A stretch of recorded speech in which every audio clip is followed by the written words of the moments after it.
NXT, NXT, NXT, NXT. NXT. This right here, this is NXT. All they hear is a pounding in their chest. That's not a heartbeat. It's opportunity knocking. The roar of the crowd. Stop your feet to the ground. Give it all to me now. 'Cause it comes, only comes on the way to the sound of the screams getting loud. Give it all to me now. 'Cause it comes. What is up, wrestling fans? Happy Wednesday. Welcome to another edition of Next Up, the performance-centered version, or your entry level for the WWE brand. I am your host, the mighty man in himself, Stubby, and I am joined by my usual colleague. He is glorious Steve Vacio, and this week we have a special guest, my other half from the Savvo N Stubby Show. Yes, my other half. Glad you're here, Savvo. He is the enigmatic, charismatic Greek mystique, Savvo The Savior. Are you guys ready to talk NXT? Yeah, let's do this. I've been watching NXT the past few weeks. I'm ready. As ready as I'll ever be. There you go. I love the enthusiasm. This week's episode, just like most episodes, takes place at Full Sail University in Florida. We are a day late on this, although NXT is shot a week earlier, which makes me, I want to ask you guys, seeing that the show is shot a week earlier, do they get a whole week off before they go into NXT? Because technically, this happened last week. Oh, I love the dead air. Well, what kind of question was that? This week they'll be filming next week's show. All right. That kind of set me back there. Right? Before we go any further, I'm in the Bizarro universe. Thank you for having me on NXT. Thank you, Glorious One and Stubby. Pleasure to be here. I forgot to announce that we had you strap on a spacesuit and leave the regular WWE universe and come over to the NXT universe. But seeing that the spaceship has landed and whatnot, and yada yada, this week's NXT took place with an opening segment of Bobby Roode walking through a parking lot, and he was accompanied by one of his lackeys who apparently couldn't keep up the pace. He was dragging his bags, and like I was saying, total dick move.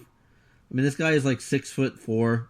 He can easily bench press those bags, and he's got some guy who's like 5'6" dragging his bags for him. And then when I looked at the guy, I was like, is that Mick Foley's son? Well, one thing it shows for sure that Rude is a cocky motherfucker. And on another note, I'm sure the guy's getting paid, so he's got to do what he's got to do. But, I mean, it'd be nice to have somebody carry my bags, but hey, I'm not that well off. Taking a page from Ric Flair is getting paid and getting laid, right? Woo! Woo! Woo! All right, guys, so we officially opened the show, and as usual, our accommodating crew was Percy Watson, Mouthfuck Tom, and Nigel McGuinness. And we were segmented right into Drew McIntyre's intro, which is the bagpipes and the Celtic or Scottish like look to it. I'm not exactly a fan of it, but I mean, to each their own, right? But the show opened up with Drew McIntyre versus Sean Maluda, and I have a pretty shitty story to this, but before that, what's up, Steve? I was just going to comment about his theme song. I know we've already talked about this, but, at first it was kind of a clusterfuck. Like, it just doesn't sound very appealing to the ears. But, it kind of grows on you. I like it now. Of course, everybody wants Broken Dreams or whatever, but I don't think that's going to happen. So, I think it's an all right theme song as far as themes go. And you know what's funny is you mentioned Broken Dreams, which is by Shaman's Harvest, but to segment into Broken Dreams, my dreams and my heart was broken this morning when I woke up to Facebook informing me that we had the passing of Chris Cornell. For those that don't know who Chris Cornell is, he was a staple in like rock music in the early 90s as part of Soundgarden. He's also a part of Temple of the Dog, Audio Slave. I mean, he had a solo career. The guy was amazing, to say the least. An acquired taste for some. He had a very soulful voice, but Savvo can tell you a lot more about this guy. This band was with Soundgarden. I remember seeing them. I've actually seen Cornell 3 times, twice in Soundgarden and once solo. And it was a day on the green, Metallica headlining, and Soundgarden was opening. And what struck me as kind of cool about it was they actually played Black Sabbath's Paranoid, and just like, whoa, these guys are pretty cool for playing that. And I've liked them ever since, but I really like the Temple of a Dog even more. It's funny, I went to see Linkin Park there at the Shoreline Amphitheater, and I stepped away to use the bathroom, and as I'm sitting in the stall, whatever, using the bathroom, I hear the crowd go nuts. And so I rush out, and it was Chester and Chris Cornell doing Hunger Strike there on the stage. He showed up as a guest appearance. And then Chris Cornell did a solo song, and then Chester decided to do the alternate verse for him. So it's like they worked on each other's show together. Wow, that would be incredible to see that. It's just as a special guest. His voice was incredible, the depth, the raspiness, he could reach any range, anything you could think of, his voice can do it. It's such a tragic loss. Yeah, what I'm going to do to open the Savvo N Stubby Show tomorrow is do a little tribute. I have a song that I really like. It's kind of soulful, and it's probably going to ruin the show to start out. It's got that very somber pace to it. But he has a song called 2 Drink Minimum that I really, really like. But back to the show. We had Drew McIntyre versus Sean Maluta. And as I was going to note, I was really pissed off with this because I thought I would jump the 8 ball here and do some research on Sean Maluta. So I paused NXT. And for those that don't know who Sean Maluta is, he had a stint with CWC last summer with WWE as part of the Cruiserweights. WWE decided to keep him around. He kind of did these house shows, and in between he was more of a filler match. But I joked with both Glorious and Savvo, saying that it would be funny if Kona Reeves was actually Alpha's nephew, and he only has a job because Alpha's hey, my sister wants to know if you can give my nephew a job, and Vince is I've already gave half your family a job, and he's come on, he's my nephew. And then when I go to do the research, it's actually Sean Maluta, who is actually Alpha's nephew. But on a side note, Kona Reeves was actually trained by Alpha, so there is that 6 degrees of separation, like the Kevin Bacon thing. So just to hear that he's actually related still makes me think he's only got a job because Alpha asked a favor from Vince. But I noticed these guys, when they were standing next to each other in the ring, there is a complete height difference. It's a whole foot difference. Did either one of you guys have a take on the match that stood out for you before I go into the detail? Yeah, as far as Drew's height, yeah, he is a pretty tall motherfucker. He's probably 6'6" or 6'7" or something. But for me, first time seeing Sean Maluta, I've seen Drew, obviously. But yeah, it was a pretty good match. It seemed pretty physical, a lot of flips to it, flips going on, and just the physicality of it. I enjoyed it. That little, what was it? That little shiner or whatever, I was about to say Drew Barrymore. Drew McIntyre guy looked pretty bad, but yeah, overall I liked the match. I was a little distracted by Sean Maluta's chin strap of a beard. It's almost like some of the hair fell off the top of the head and got stuck on the chin. But it was well manicured, I can tell you that. Maluta hit a vicious code breaker to start the match off. And I was a little disappointed because you would think the fact that Drew McIntyre went over to TNA as Drew Galloway, had a successful career over there, comes back, he would know how to sell a goddamn move. But no, he gets up immediately and starts laying into Maluta. And I think it was more of a pissed off attack because if you go back and watch, he gets that shiner under his eye immediately after the codebreaker was hit. So I don't know if there's a miscommunication, but it was kind of like a receipt. You know, when these guys no-sell that hard, you know, just like I feel like Asuka no-sells a lot, you got to wonder if they're booked that way, if they're, you know, they're supposed to look strong, supposed to look indestructible, or if it's really them just being a dick and you know, just kind of an ego thing where they're just going to show, like, you know, like, I'm a badass. Maluta was a great sell the whole match. It was Drew McIntyre, that initial, that didn't do it for me. Overall, it was a decent match. There's a lot of chopping. The match lasted 3 minutes 21 seconds with McIntyre with the win. He hit Sean Maluta with a Yakuza kick, and he laid that motherfucker in deep. I thought he took his head off there for a second. Then, I don't know why Kayla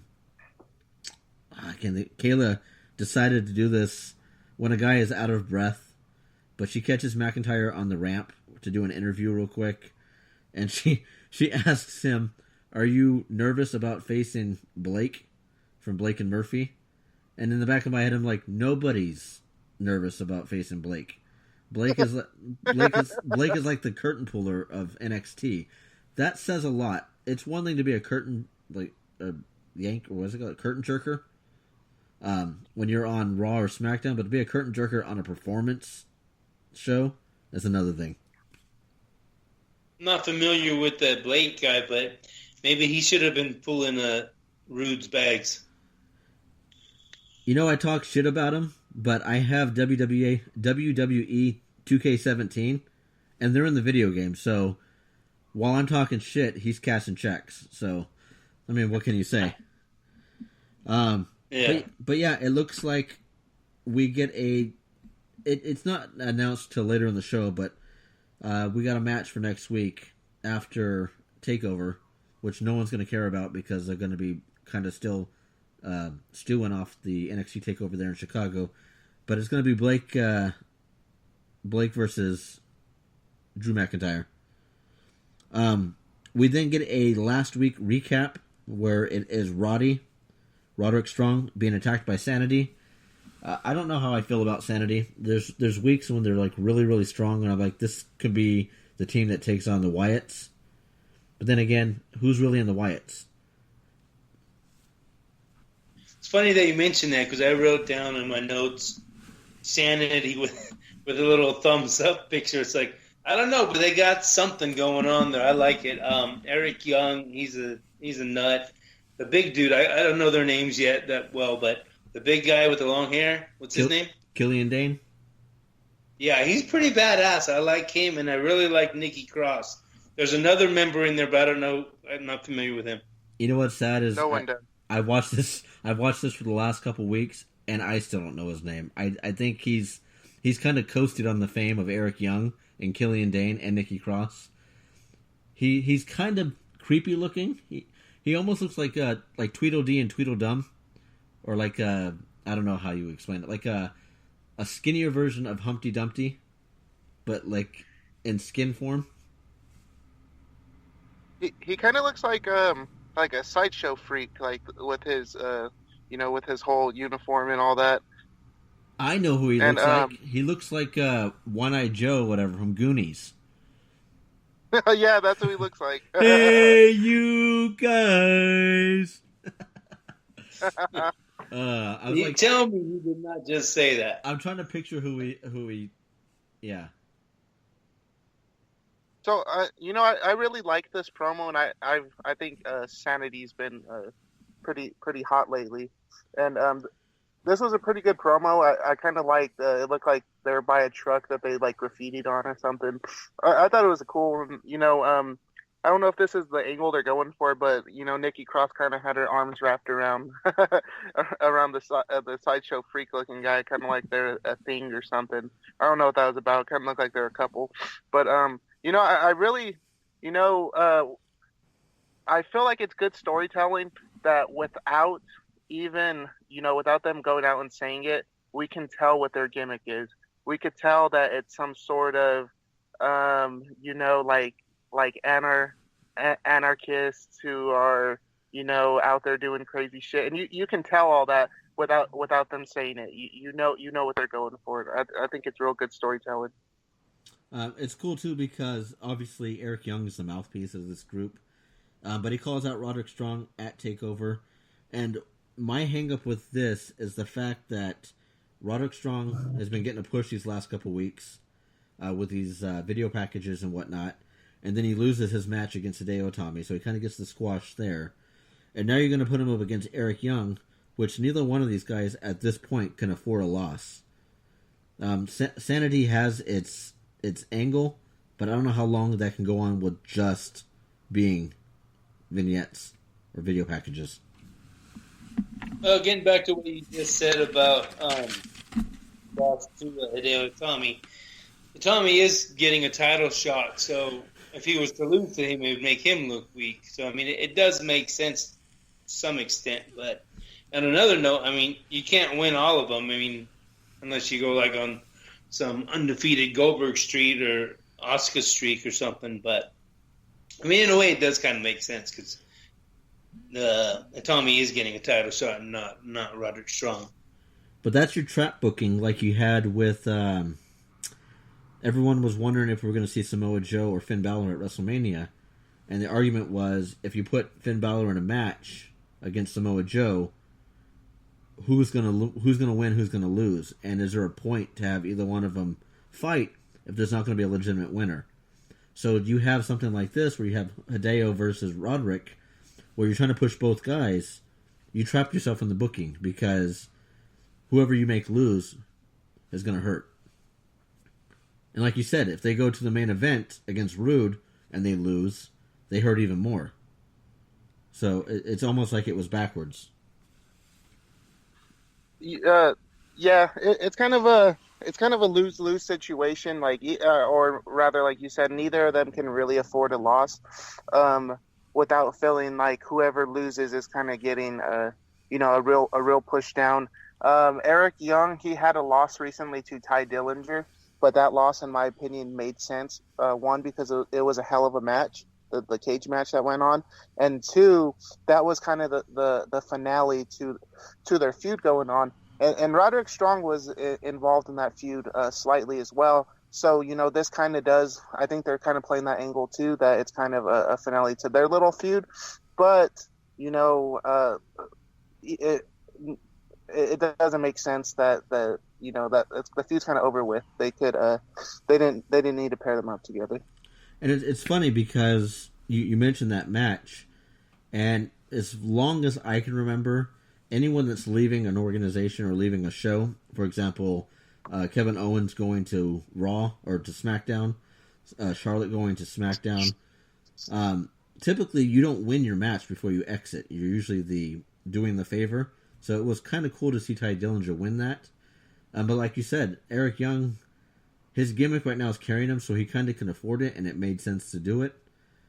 But he's going to need more than just gimmick to whenever he goes over to the main roster. We had a graphic immediately following this for Sonya Deville, who at one point was Daria. I don't know if you guys remember that. This is that whole taking a character, realizing it doesn't work, rebranding them, bringing them back, as if we have this 2-second goldfish memory of we don't know who these people are, because they're doing that with Patrick Clark, bringing them back as the Velveteen Dream. But we had Sonya Deville versus Lacey Evans. I can finally, truly say I'm excited. If you listen to the Savvo Show, the Savvo and Stubby Show in the early stages, I was a very big advocate on stop women's wrestling on cable TV, because you're squashing these women in 2-minute matches that don't make sense and no one's watching. But I'm actually looking forward to this women's tournament that's coming to the WWE Network, and we kind of got a taste with these two women what we could expect going forward. We also got an immediate graphic showing Cassius Ohno, a.k.a. Chris Hero, versus Andrade Cien Almas, a.k.a. the Playboy, who doesn't give a shit about his matches. And on paper, I didn't think this was going to be a good match because they've made Cassius Ohno look like an overweight slob who came back too early. And a part of me believes that they brought him back simply because he was becoming such a big indie darling. And there was talks that he might be going to a big promotion. And the way to curbside that is to pick him up. I think the same thing happened with Jinder Mahal and why we're in that situation. But we'll talk about that in tomorrow's show. Did you guys have anything you wanted to point out on these that stood out for you? For me, it was the first time seeing Evans and Deville. I never seen them before, but it was a cool match. I liked Deville's just her presence, her tough bitch presence. Lacey Evans though, she was pretty hot. She was pretty hot. I like she's nice to look at. She was cool in the ring. I liked it overall. Yeah, it was cool. You're jumping ahead of the card. We're not on the card yet. That was just the graphic for the match. But we'll get to the actual match. But it's cool that you dig them. Sucker. It's funny because I was actually going to print out the card for Takeover, but we were fortunate enough to get the graphic for it, and it looked like it was going to be Tyler Bate versus Pete Dunne. But before I touch on that, I want to go back to Lacey Evans. Actually, no, I'll wait till we get to the match itself. But we had Tyler Bate versus Pete Dunne. This is going to be a rematch. They've had this match before for the UK title, night 2, and Tyler Bate got the win. But I don't know if you guys seen the spots on this Pete Dunne guy. He is legitimate scary. He is like the ultimate heel. He's obviously 10 times smaller than Brock Lesnar, but I think I would fear this guy more than I would Brock Lesnar. On his teeth alone. I don't know what it is about British people and those teeth, but toothbrush, Colgate, something. But yeah. Yeah, I saw the little clip they showed about that during the UK tournament thingy, and thing about that dude, he's just like so unpredictable. That's what you feel from him. You don't know what he's gonna do or when he's gonna do it. It's just like a loose cannon. And it's funny because you see a spot where they're all on the stage, like, getting credit for something, and he just, like, runs and cold cocks the guy right in the face. And, like, Triple H and Regal are like, what the fuck are you doing? And he's like, sorry, my bad. But he does a wicked finishing move. It's called the bitter end. It's kind of like a pump handle slam to a reverse rock bottom. So he gets you where your arm's underneath where your crotch is, and kind of flips you up, and then hits almost like a reverse DDT or a reverse rock bottom. But it's like vicious. He's not a big guy, but he is. It's weird. He's like small stature, but big build. Very intimidating. I'm surprised that he hasn't won the title yet. I'm pretty sure he's going to win it on Saturday. We also got a DIY, which is Gargano and Ciampa versus the Authors of Pain. This is I want to say Toka and Razor, but it's not. It's Akam and Razor, which for those that don't know, I believe that is characters from a book. That's why they call themselves the Authors of Pain. But we're getting a gimmicks match, which tells me, I don't know if you guys feel the same way, but when you put a gimmicks match where you've got small guys versus big guys, that tells you that the small guys are going to win. Because legitimately you can't have guys that are 5'9", 5'10", taking out guys that are 6'2", 270 pounds, 280 pounds. It's just, there's no legitimacy behind it. Kind of like how we got with the Braun Strowman versus Kalisto, where you can get the smaller guy over without the risk of the bigger guy losing any credibility. But that's just my take. What about you, Savvo? Yeah, it's like, like Braun Strowman against Kalisto in that dumpster match. Kalisto won it, but, what is it? It's not like he beat his ass or anything. He just, right place, right time. It's just like a first blood match. You can punch me, 10 times and I might not bleed, but if I get you that one time and you bleed, I'm the winner. It doesn't really prove anything, but unless you win that match. Yeah, unless you're Sheamus or Seth Rollins, then it only takes one move and someone's bleeding because they are fucking reckless. We then have a Asuka versus Ruby Riott versus Nikki Cross. Again, this is where I get excited because NXT seems to get it on how to build women wrestlers. And I am invested in all three of these characters. For those that are not too familiar, Asuka right now has, I believe it's 176 win streak. She is like the Goldberg of women's wrestling right now. And I'm sure a lot of these are like squash matches against local talent from like FCW and whatnot. They did a promo last week on Ruby Riott, which she's supposed to be this like punk rock. She's almost like the female version of CM Punk, but before he became like the real CM Punk, you know, the pipe bomb CM Punk, not the bad haircut, Killswitch Engage CM Punk. So you mean before he started whining about everything? Hey, that's what made him golden, man. I had to throw that in. Right? I still want a CM Punk ice cream bar. That's not going to change. Speaking of ice cream bars, what the fuck happened with New Day and these ice creams? They used that gimmick for like a month and then didn't have to follow through with it. Do you really care that much? I don't. I care that I invested that much time watching the stupid fucking ice cream cart thing going down the ramp. You just want some bootios. Just want some booty. I actually really love the New Day. Like, they are one of my favorite. Well, they became one of my favorite tag teams after they lost the title. It seems like they're kind of on hiatus right now. I think Kofi might still be hurt. That's what I heard last. But I know they keep playing that video of them debuting on SmackDown, so that should be coming soon. It was nice talking to you, Steven. We'll catch you next week. No, I'm kidding. We don't support New Day here, just like we don't support Bayley, right, Savvo? No comment.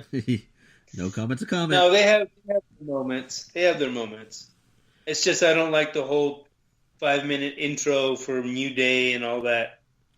Yeah, they had their moments for the first 200 days, but after the next 200-something days of the same shit, just like Enzo and Cass. I love the guys, and I had to give them credit because it takes... You see me cut the same promo every time. It's me, STUBB. But Enzo cuts a new promo in every house show, every televised taping, and every city that he's in. Which takes some... he has the gift of gab. And the gift of jab, right?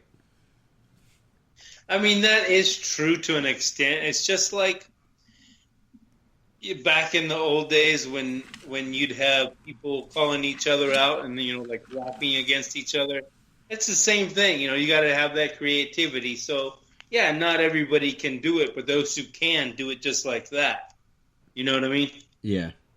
We've got then Bobby Roode versus Hideo Itami.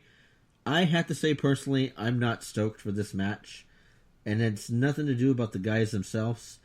I'm not invested in Bobby Roode's character. I think he should not be in NXT. I think he needs to come up to the main roster and align himself with Triple H at this point. I kind of agree with you there. I am a fan of Bobby Roode, but I'm not a fan of him being in NXT, what they've done with him. I mean, I understand he's got the title and everything, but he's been looking weak against Hideo. I mean, twice already he's been knocked out cold. I like the It Factor better.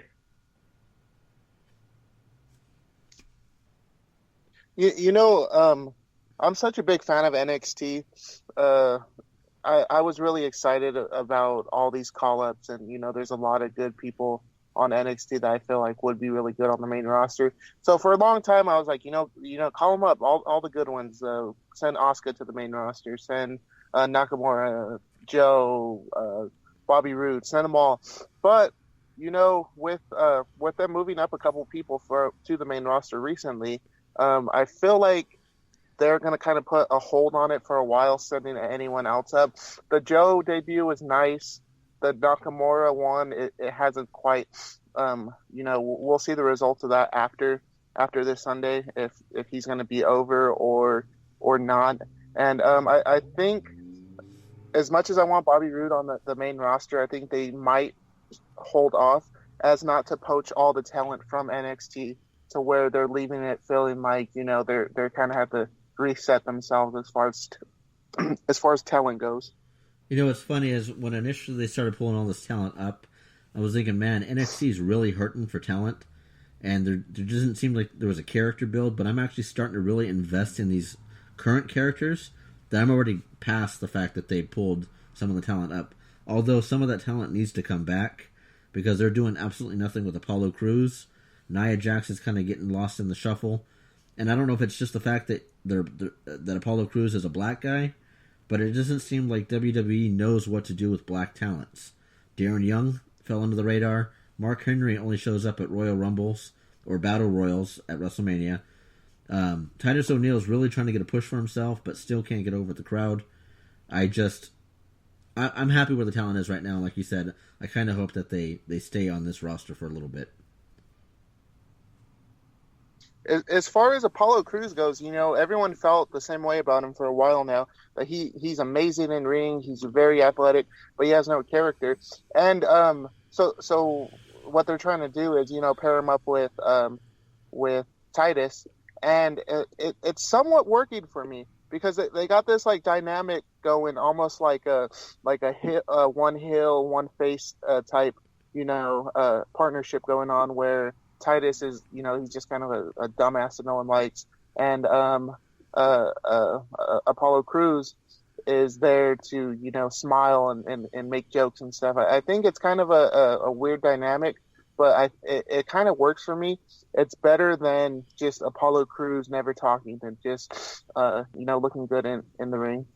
It's a shame because I like Titus O'Neil. I think that if Titus O'Neil left WWE, went to the indie circuit, or even went to Impact, he would actually really stand out. I don't think WWE knows what to do with him. As for Apollo Crews, I think he's one-dimensional. The guy fucking smiles at everything. You can tell him his dog died, and he'll just smile at you, and then hit a backflip or something. But he just seems to be smiling at everything. Almost like he cut a fart in the room, and he knows he did it, and everyone's trying to figure out who did it, and he's just sitting there smiling. I kind of agree with Steve.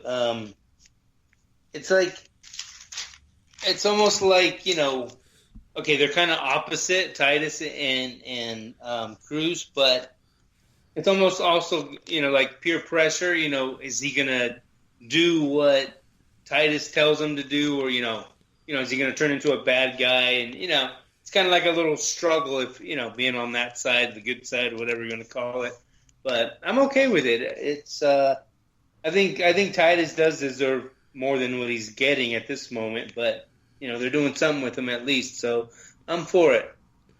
And like Steven and I were talking a while back, I don't think it's a demotion by doing this, but why not have the guys that are showing up on Superstars or Main Event take a step back, come over to the Performance Center, and help get these guys over.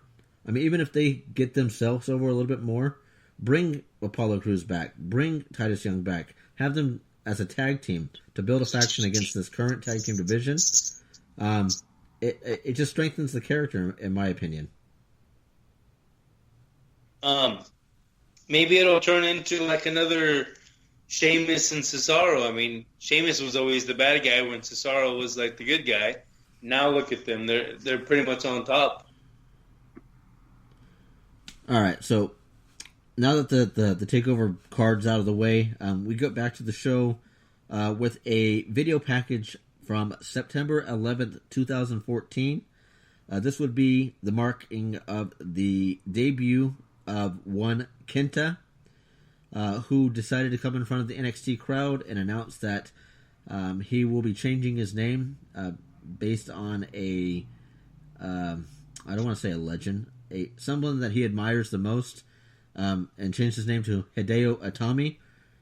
But the guy's been with the company for almost 3 years now, and he's just now getting the push because he's plagued by injury. Did he change his name to Kunta? That's just racist. Especially after coming off the Titus O'Neil and the Apollo Crews thing, really? way to open that. It was just a question. My question, or kind of my fear of giving putting a Tommy over Rude this weekend is his him being so prone to injury. Is that something they're willing to risk to give him the title if he's just going to get injured and then be out of the title picture? Then they have to rearrange things. And is it worth it to put him over, or what do you do with the guy? Well, that's kind of the situation they're at right now with Braun Strowman, and it's kind of the risk that you have to take whenever you're dealing with talent that's wrestling 200 to 300 days out of the year. There's always that risk of injury, and I was listening to Vince Russo talk about this on his podcast, to where they would write these shows for the Attitude Era, and then somebody would get injured, and they would immediately have to change the storylines, change the script so that it fit without this person in it. So yeah, Hideo, I don't understand why he's getting the push so quickly, and it comes off as like he's been with the company 3 years, but he's only been back on the roster for the last 2 months now. So to see him come back and all of a sudden get this push, it's a little offsetting to me. I think there's guys that have already put the legwork in that kind of deserve it more. If you're going to go that route, you might as well just put Hideo on the main roster. That's just my take. But we are going to pause for a quick second for a word from our sponsor, the Ambrose Asylum. So yeah. Do you feel lonely and depressed? Like the world has its back against you? Do the voices in your head tell you to milk the cat? Don't do it. That's not right.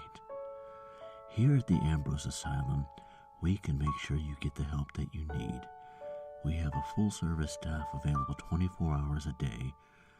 Our rooms are padded 360 degrees for your safety. And at the Ambrose Asylum, we serve only soft food with round silverware. So please, don't delay. Your health is important to us here at the Ambrose Asylum. Call us at 1-800-AMBROSE. That's 1-800-262-7673. 1-800-262-7673. Don't let the voices win. Those cheating bastards. Sometimes you feel like a nut, sometimes you don't. Alright, so after listening to that and seeing where Dean Ambrose is with his character build, I don't know if I want to check into the Ambrose Asylum. Not that I'm crazy or anything, but just if his gimmick is as good as his facilities, I think it's a waste. Alright. Yeah, I'll pass. So on the show, we then recapped the United Kingdom tournament, which for those that didn't get a chance to see it, WWE will be showing it tomorrow on the WWE Network. But the highlight to this is one of the matches that's going to be at NXT Takeover, which is Pete Dunne versus Tyler Bate. Tyler Bate, only 19 years old, 20 years old now. I don't know if he's the youngest in the business, but he's one of the youngest champions in the history. Correct me if I'm wrong, but he is Norman's brother, right? I think so. Although he got over the death of his mom really fast. Hey, before we go any further, need to report that we're down a man. Oh yeah. So for those that are listening, Glory. Sorry, go ahead. Go ahead. I'll let you tell everyone where he's at. All I'm saying is the Glorious One found a glory hole. Sorry, Steve. Is he the Glorious One is a little under the weather, so he decided it's best to cut his role short this week. But is he visiting the Wetback and Cracker at the Blue Oyster? It might be, yes, it might be. Yeah, but hope you feel better, Glorious One. Yeah, he's indisposed. But yeah, but back to this. I already touched base on this a little bit. looking at Pete Dunne, the guy is a force to be reckoned with, and I really hope that WWE does something with this guy. He's got a killer finisher. The guy is a badass. He even considers himself the bruiserweight. He's like, when I look at him, he's like the US or the UK version of Jack Swagger, but better, but with talent. Then we saw another vignette of the Velveteen Dream, which I got mixed emotions with this because I was just asking, I want to say it was an episode back on the Savvo N Stubby Show, what happened to all these vignettes and the introduction to wrestlers and yada yada yada. And I kind of got that whole be careful what you wish for, because I don't think I want to see the Velveteen Dream. He's more like the Velveteen Nightmare. I don't know what the point of the gimmick is. The Prince thing is, I'd say, a couple months too late. I'm sorry, I'm drawing a blank. I don't remember it. Can you refresh my memory on that one? The Velveteen Dream comes off, according to the vignettes, he's got that, almost that style like Fandango, but he's got the Prince or the 1970s suede type gimmick, bell-bottom type gimmick. So they don't really tell you what he is. I'm guessing from what Steven was assuming that he comes off very, I wouldn't say flamboyant. It's almost like he's kind of what Goldust was, ambiguous. But I don't know if it's going to be in his character, because Patrick Clark as a person came off very ambiguous. So it's hard to tell. Have you had a chance to listen to Judas by Fozzy yet? Just from the parts they show on the show there, yeah. It sounds pretty good. Yeah, it's not a bad song. It's very radio friendly, but it actually has some wheels behind it, and I think it's a good fit for the show. But it was announced that Judas is one of the themes for NXT Takeover Chicago, along with another band. I don't recall what the name is. It's just a lot of screaming. It's a good blend between the two.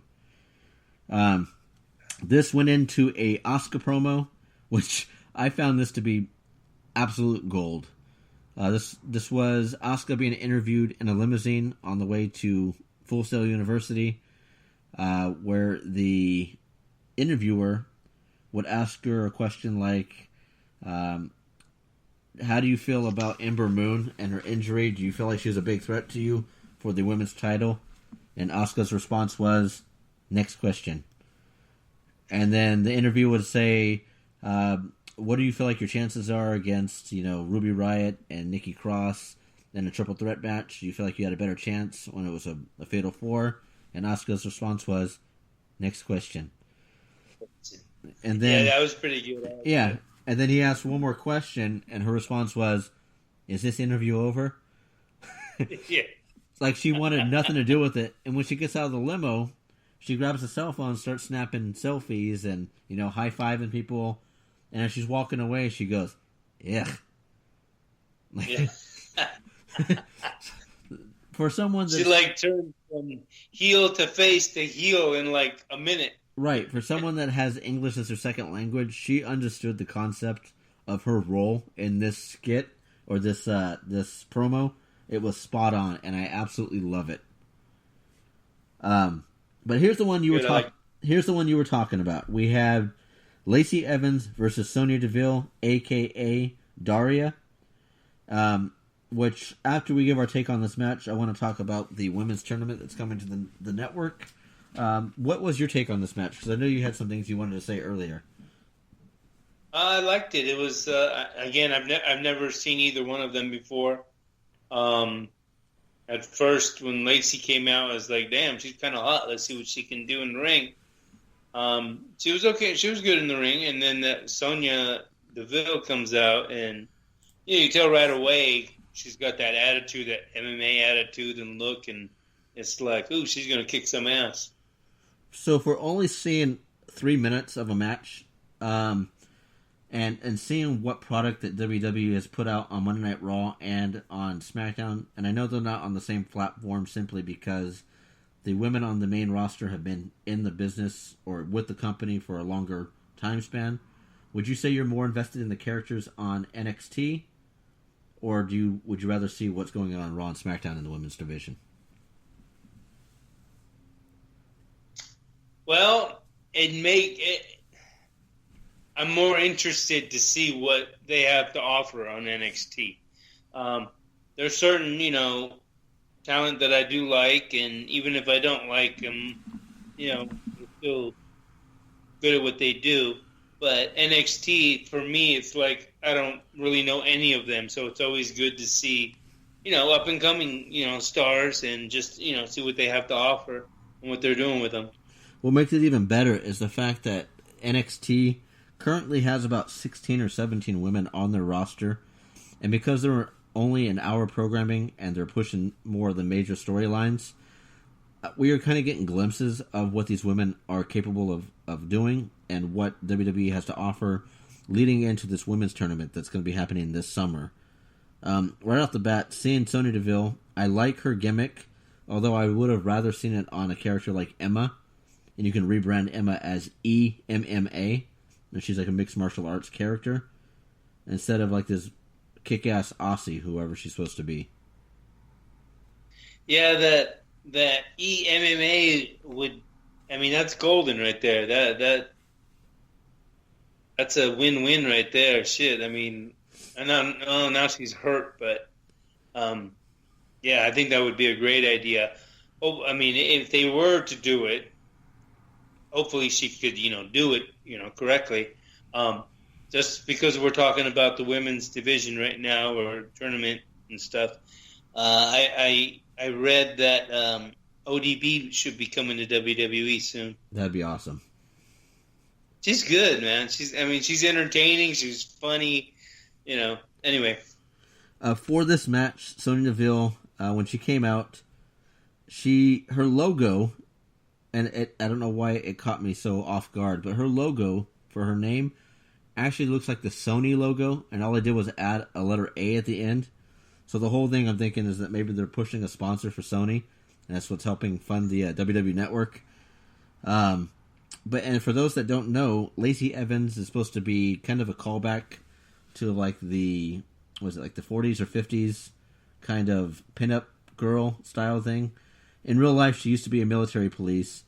But what's even greater about her character and her angle is that if you actually look at the back of her legs, she had drawings of what are supposed to be stockings.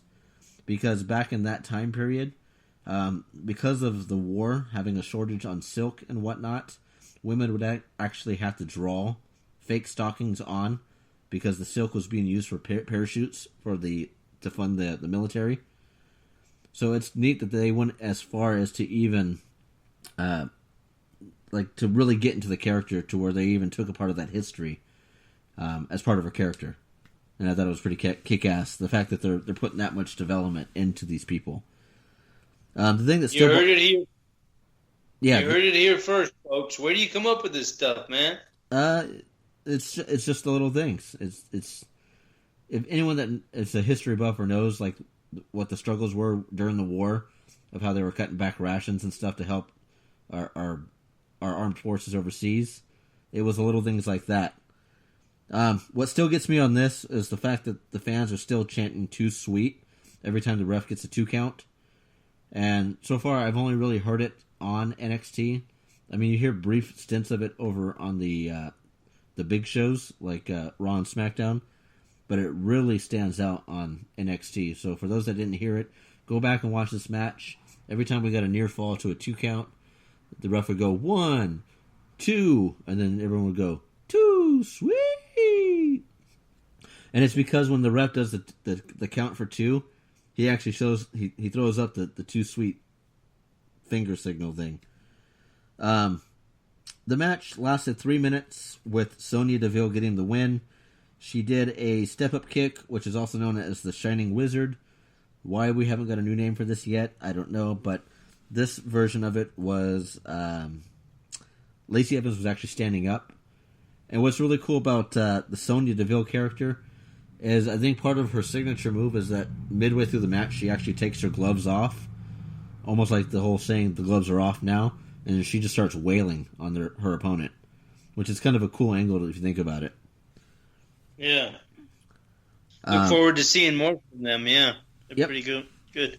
Yep, and we can expect that along with about 14 other women. And some of the talents are known to come from Shimmer, which has established itself over the years. A lot of the big names have come from Shimmer. Some of the people that are on the main roster even today have come from Shimmer. But this led us into our main event. This was Cassius Ohno versus Cien Almas. Was there anything that stood out for you in this before I go into the details of what stood out for me? Definitely. The whole match, the pace, the athleticism, just everything about it.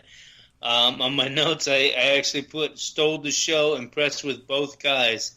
I've heard the name Cassius Ohno many times. It may have been the first time I've seen him in action, and I've seen Cien Almas before. But yeah, this one for me, it was like a solid 10 for me. You know, for anyone that's listening to the podcast right now, I urge you to create a meme with Cassius Ohno standing outside and have it say "Cash me outside" or "Cassius me outside," because I think that's golden right there. I know we're a little. And then put ... Oh no! There you go. You know, I was listening to another podcast and they completely shit all over this match, which I stopped listening to the podcast right after that because I'm like, what are you guys talking about? For considering Cassius Ohno is 270 pounds and he was doing what he was doing, yeah, there were a lot of kicks in there, more than that needed to be, but the guy can move for his size. That match was gold, man. I mean, that to me, that was like a 10, man. It was really good. Maybe, I don't know if it's because I've never seen them really before, you know, in action, but it had everything in it to me. I enjoyed it. I don't know what the podcast you listened to, what they had to say about it, but obviously it wasn't good. But yeah, I loved it. I mean, they highlighted some of the big moves, and they said that it was amazing how he did it and whatnot.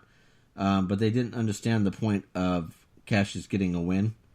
But my thing on this is Cassius is 270 pounds. The guy did a Topicon Hero to a front flip over the top rope onto the apron and landed on his feet.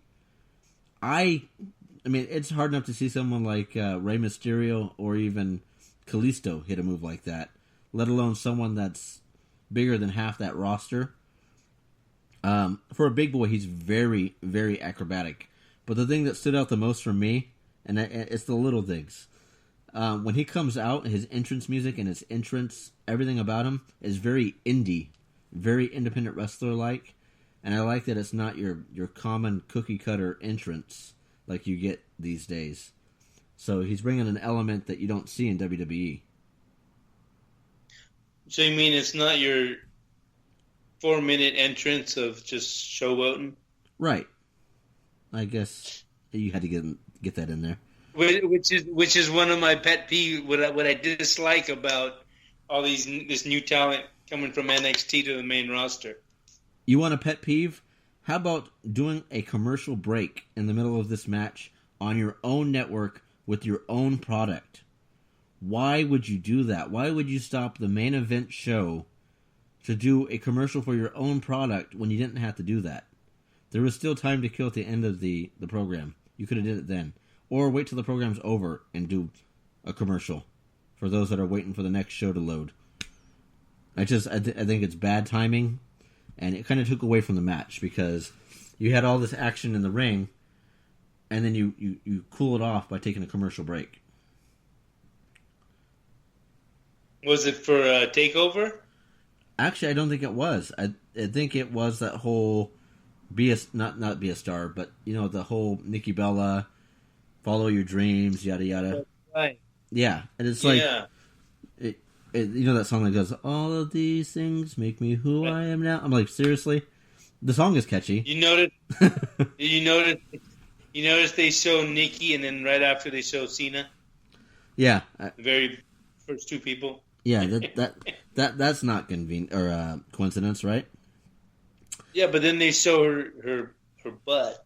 Yeah, the match itself was a lot of super kicks and spinning kicks and big boots. That was a little bit of a downsell for me, but it was a smart match overall. I mean, the guys fed off each other perfectly well. The timing was good. I like the fact that you had Cien almost focusing on Cassius's left arm, which is a big part of his offense. I had a total misconception of Ono going into this match.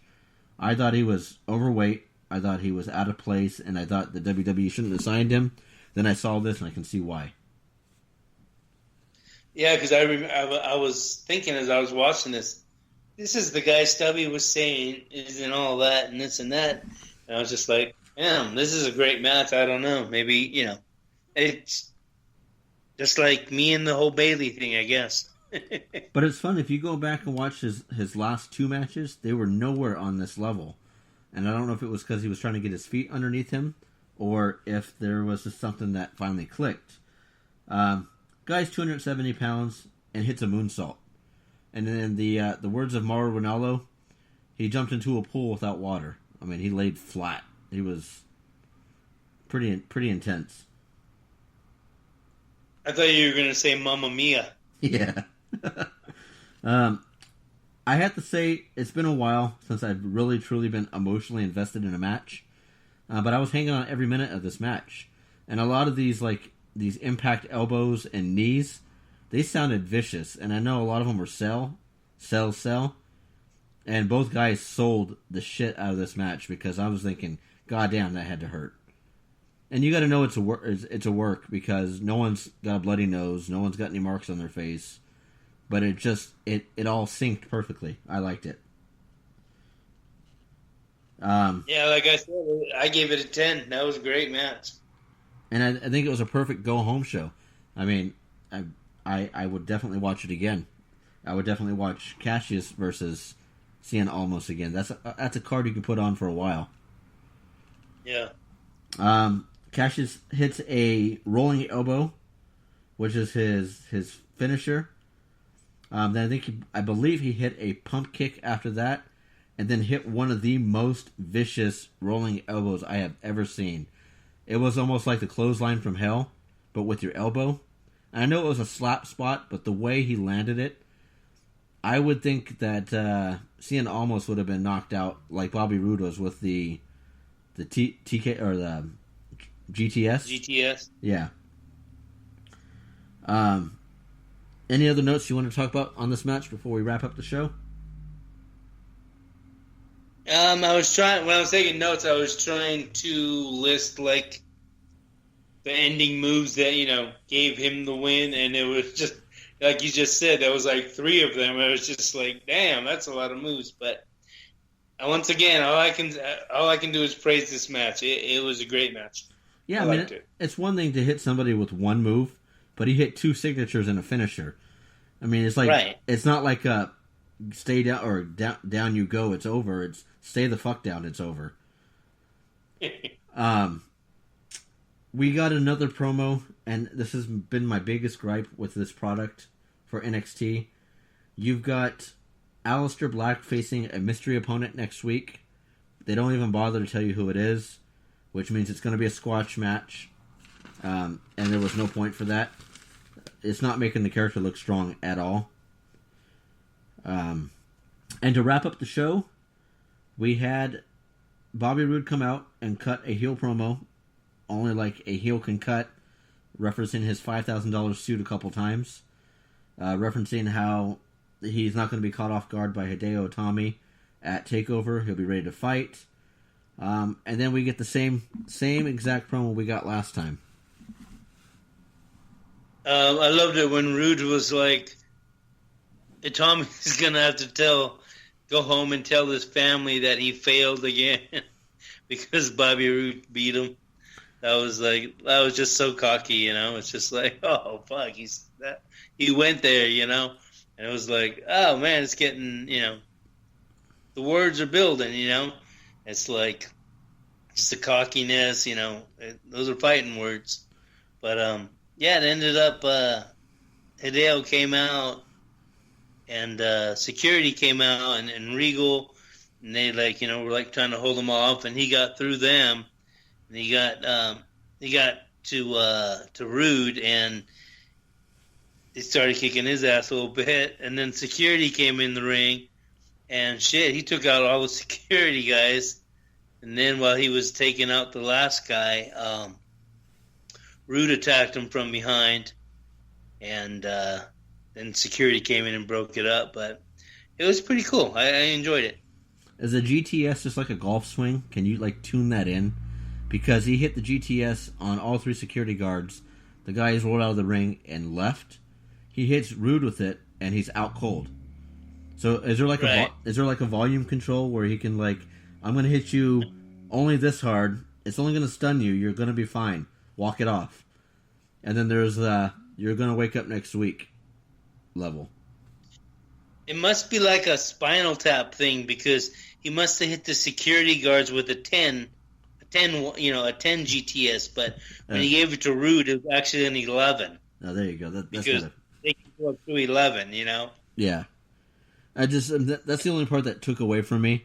But what I liked about Rude's promo was he was pissing the crowd off by saying it, but he's like, yeah, I come out here and I'm talking about the locker room, unprovoked, and Hideo Itami comes out to the ring. Again, I was unprovoked, minding my own business. And he comes in the ring, and he's talking stuff, and again, I'm standing over in the corner, minding my own business. It was like, it wasn't, there was no altercation brought on by me. It was all him. I'm the innocent party here. And it's like, come on, dude, you're an ass. Would you say that Rude has a Flair influence?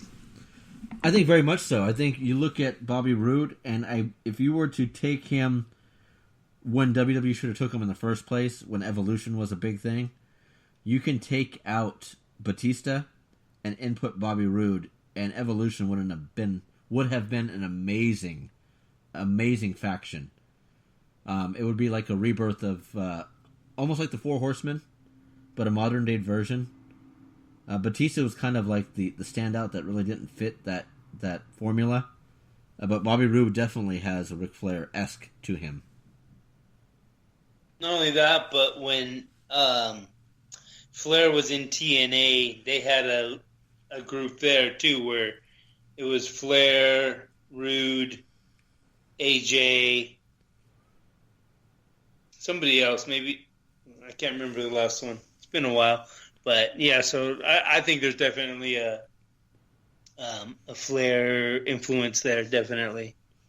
I mean, yeah, you worked with the guy over in Impact. You definitely get his characteristics and his styles that kind of rub off with you, especially when you're in a faction with him. Yeah, he took on all the good characteristics. Problem is, there's just not a talent that can fit the storyline that's on his level in NXT right now. I think he's in the wrong place at the right time.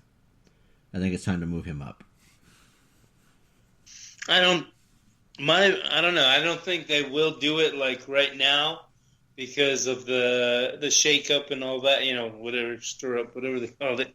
But yeah, I don't see him coming to the main roster anytime soon. I don't think NXT would be hurting with Bobby Roode gone, because really, it's not really, the focus really isn't on him. I mean, I said really a lot in this sentence, didn't I? Really. But you really do have a valid point by saying what you just said, though. I mean, because, yeah, if you were to take him out, you can easily put Roderick Strong and Hideo Itami in a feud, and the show would go on, no problem. And with the shakeup, like you said, now is the time, if ever, besides WrestleMania, to bring Roode over. Part of the reason why I say I agree with that is also because they've made him look weak going up against Itami. I mean, like I said, twice already. He's been knocked out. It's not like you're knocked out, you get pinned. You go down, you get pinned. You're knocked out, and you stay down for 3-4 minutes. So because of that, to me, it's making him look weak. But on the same side of the coin, it could be the fact that they're building him up to be a very strong heel. I mean, imagine that this guy, smug son of a bitch, who gets his ass kicked by the babyface week after week, and then pulls out a dirty win at TakeOver and still retains the title. I mean, that much more heat is brought upon you. To know that you're that close to being knocked out, and when it comes to the time that it needs to be a factor, it's not a factor. That's intriguing storyline. Yeah. I mean, that's storyline at its purest. I was going to wait to say this on the Savvo N Stubby Show. I'm a big advocate of Vince Russo. I know Savvo's is going to ask since when, but I've been listening to his I've been listening to his podcasts for the last couple months. And, there's two sides to every story. And for a while there, I thought Vince Russo was the reason for the death of WCW. I thought he was also the reason for bad writing in WWE. But really, he was kind of the lifeline for that company. When he went over to TNA, they were drawing 2 million viewers on a weekly basis based on his writing. Since then, they're drawing about 265,000 a week, which is a significant drop, but you can't say that at all is due to Vince Russo, but he does play a factor. But some exciting news for those that are Vince Russo fans. Vince Russo announced on his show today that he is going to draw up somewhat of a storyline for WWE and send it out to WWE officials to see what they think about bringing back the WWE Attitude Era, with Vince Russo being one of the writers for it. He says he doesn't have bad blood with WWE. They seem to have blacklisted him for reasons unknown. But he would like to come back if they would have him, and that he would like to be part of the writing team because he really believes he can rewrite the show to make it better. And I kind of agree, because some of his viewpoints on, for example, on his yesterday's show, he complained that WWE did Monday Night Raw, where they did a recap to open the show, which lasted 6 minutes. For those that watch Raw, you get the fireworks, you get the loud music, everyone's hyped up, and then you go to the video screen to watch a 6-minute promo, a recap. It takes the excitement out of the arena. Vince is like, I would have eliminated that. I mean, if anything, make it a 2-minute recap, or go right into bringing out your biggest star to get the crowd hot. And it's little things like that, the psychology, that makes me believe that guy really knows how to carry a show. I'd have to agree with everything you just said. I mean, especially to the dedicated fan that watches it no matter what, no matter how terrible a storyline is, no matter how terrible a pay-per-view is. There's millions of people that are going to watch it no matter what. So, I mean, if you just watched it last week and they're starting off the show with, scenes from last week that's going to take 6 minutes, that is just a waste of time. He said one of the biggest flaws that he saw, too, was you had Dean Ambrose versus The Miz for the title, and there was no real, build-up to it. It was a graphic on the screen saying they were going to fight. And it's things like that. He said, this is a title match. You got to hype this thing up. He goes, there was another match that I watched. I think it was Luke Harper versus Eric Rowan. And he said, I fell asleep during the match because why would I watch it? There's nothing to invest. Neither guy has anything going for them. A win doesn't matter either way. He goes, it was pointless. Not to go, to switch brands or whatever, but because you just talked about Harper and Rowan. But, before WrestleMania, it's everybody was on the Wyatt bandwagon type thingy, and it honestly, I mean, I was on it too, but it was it just seemed to self-destruct. It went nowhere.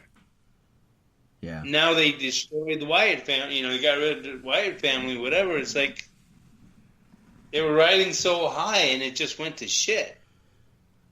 Well, if you guys are still listening to this point, if you're interested in the topics that we're talking about, we will be carrying this conversation over to the Savvo N Stubby Show tomorrow.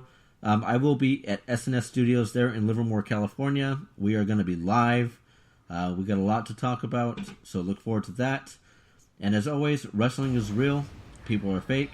I am the mighty minion myself, Stubby, and he is the enigmatic, charismatic Greek mystique, Savvo the Savior. Let him have it, Savvo. Thanks for listening. It's a pleasure to be in an alternate universe. Hopefully you tune in next time, and who knows, maybe I'll be here too. That was the corniest line ever. An alternate universe. What? All right, so... What? Because I'm in NXT land, all right? Be sure to check out our affiliates, the Wetback and Crack a Power Hour. You can find them on Instagram, Facebook, Twitter. I hope that one day they will get a YouTube channel just like us. You can also find them on Spreaker at the Wetback and Crack a Power Hour. Also, make sure you check out the No Gimmicks Podcast. You can find them at youtube.com/No Gimmicks Podcast. Or you can also check them out on Facebook at facebook.com/No Gimmicks Podcast. That's my boy Todd Smith and his tag team partner, Dale Clifford. And as always, Stubby out.